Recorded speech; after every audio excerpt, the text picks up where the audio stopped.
बिस्मिल्लाहिर्रहमानिर्रहीम। In the name of Allah, the most beneficent, the most merciful. BS English के सिलसिले की ये 10वीं वीडियो है और आज हम पढ़ेंगे इंट्रोडक्शन टू टेंसेस। टेंसेस होते क्या हैं, इसमें पॉजिटिव नेगेटिव क्वेश्चन फिक्रे कैसे बनाएंगे, और सबसे जो अहम बात यह है कि आम ज़िंदगी में ये टेंसेस हमारे किस काम आते हैं और कहाँ कहाँ पे कौन सा टेंस हमारे काम आएगा। आज की वीडियो सिर्फ इंट्रोडक्शन के तारुफ के लिए, क्योंकि मैं कहता हूँ कि जो वीडियोज़ हैं वो छोटे छोटे बने, आसानी से अपलोड हो, आसानी से आप उसको डाउनलोड करें और आप लोग बोर ना हो, आप आसानी से इसको सुने, बार बार इसको सुने, इसके नोट्स ले लें और इसको अपनी कॉपी में लिखकर एक दूसरे के साथ डिस्कस करें।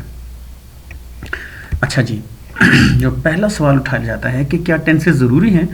आखिर हम 11वीं 12वीं जमात में पहुंच गए हैं, बीएस कर रहे हैं, कॉलेज यूनिवर्सिटी में आ गए हैं, तो ये तो टेंसेस तो बस सिर्फ वो ग्रेड 6 जो 6ठी 7वीं 8वीं जमात के क्लासेस के लिए। नहीं भाई, ये बात बिल्कुल गलत है। जिसने अंग्रेज़ी सीखनी हो, जिसने अपनी अंग्रेज़ी स्ट्रॉन्ग बनानी हो, जिसने अपनी अंग्रेज़ी में कॉन्फिडेंस, एतमाद और रवानी लानी हो, उनको टेंसेस सीखने पड़ेंगे। क्योंकि आपकी जितनी भी अंग्रेज़ी है, चाहे आप सुनते हैं, चाहे आप बोलते हैं, चाहे आप पढ़ते हैं, चाहे आप लिखते हैं, ये जो 4 स्किल्स हैं, रीडिंग, राइटिंग, लिसनिंग, स्पीकिंग, इसके 90% 3 चीज़ों पर मुश्तमिल है। एक है टेंसेस, दूसरा एक्टिव एंड पैसिव वॉइस, और तीसरा है डायरेक्ट एंड इनडायरेक्ट। तो ये तीनों चीज़ें फजूल नहीं है, बेकार नहीं है, लोअर लेवल की नहीं है। इनके ऊपर अगर आपने कमांड पा लिया तो इसका मतलब है कि आप किसी भी मौके पर, किसी स्टेज पर चढ़कर किसी से बात करते हुए या कहीं अंग्रेज़ी लिखते हुए आप में खौफ नहीं होगा कि मैं गलती कर लूँगा या मेरे मार्क्स कटेंगे या लोग मजाक उड़ाएंगे। ऐसा कोई मसला नहीं होगा।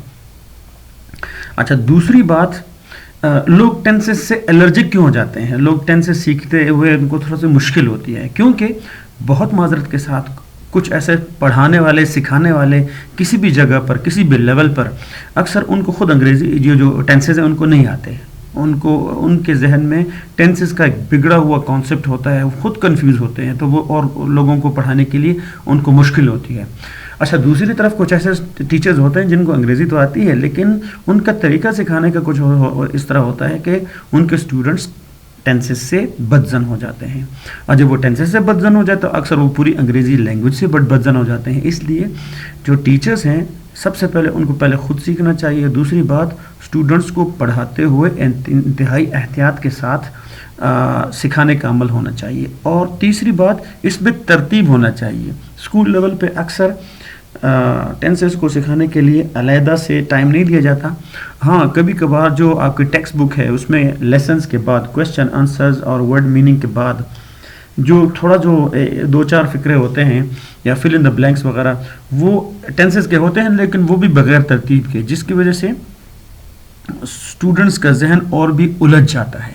यहाँ पे हम कोशिश करेंगे कि इंशाल्लाह जो टेंसेस हैं इंतहाई तरतीब के साथ, ये इसकी मिसाल बिल्कुल मैथमेटिक्स की तरह है, क्योंकि 12 के 12 टेंसेस में हम सिर्फ 3 काम करेंगे। पहले पॉजिटिव सेंटेंस यानी सादा फिक्रा यानी अफर्मेटिव, वो कैसे बनाएंगे। हर टेंस में नेगेटिव सेंटेंस यानी नहीं वाला फिक्रा, वो कैसे बनाएंगे। और इंटरोगेटिव सेंटेंस या क्वेश्चन, हर टेंस में ये फिक्रा कैसे बनाएंगे। अच्छा, एक बात आप और पता होना चाहिए, अक्सर लोग इसमें कंफ्यूज हो जाते हैं। हमारे पास 2 किस्म के फ़िक्रे होते हैं। एक वो फ़िक्रे जिसमें कुछ एक्शन होता है, कुछ करने का काम होता है, हम देख रहे होते हैं कि कोई काम हो रहा है, उन फ़िक्रों को कहा जाता है डायनेमिक सेंटेंसेस, यानी जिसमें एक्शन होता है। मिसाल के तौर पर शी हैज़ गॉन, इसमें सबसे पहले सब्जेक्ट होता है, काम करने वाला हिस्सा या जिस चीज़ के बारे में बात हो रही हो, हेल्पिंग वर्ब, इमदादी फ़ेल, और तीसरे नंबर पर मेन वर्ब, जो कि वो मेन काम है जो उस फिक्रे में हो रहा होता है। मिसाल के तौर पर शी हैज़ गॉन, अब यहाँ पे शी सब्जेक्ट, काम करने वाला हिस्सा, फाइल, हैज़ हेल्पिंग वर्ब है, और ये हेल्पिंग वर्ब किस मेन वर्ब की मदद कर रहा है, वो है गॉन। तो subject, helping verb, main verb. We have eaten, subject, helping verb, main verb. इसके मुकाबले में जो स्टैटिक सेंटेंस होता है, यानी जिसमें कोई एक्शन, कोई हरकत नहीं हो रही होती, उन फिक्रों को कहा जाता है स्टैटिक सेंटेंसेस। इसमें भी डायनेमिक की तरह स्टैटिक में भी پہلے سبجیکٹ ہوتا ہے جس طرح کہ پہلے یہاں پہ تھا، اس کے بعد ہیلپنگ ورب ہے جس طرح کہ پہلے یہاں پہ تھا. لیکن یہاں پہ دیکھیں یہاں پہ بلو کلر میں مین ورب ہے، یہاں پہ مین ورب نہیں ہے. مثال کے طور پر شی از اے ڈاکٹر، شی سبجیکٹ ہے، از ہیلپنگ ورب ہے، یہاں پہ مین ورب ہے ہی نہیں. اس لیے یہاں پہ جو از ہیلپنگ ورب ہے یہ ہمارے پاس مین ورب کا کام بھی دے رہا ہے. We have a nice family, we subject جس کے بارے میں بات ہو رہی ہے یا کام کرنے والا حصہ فاعل، اس کے بعد ہیو ہیلپنگ ورب ہے، یہاں پہ مین ورب نہیں ہے.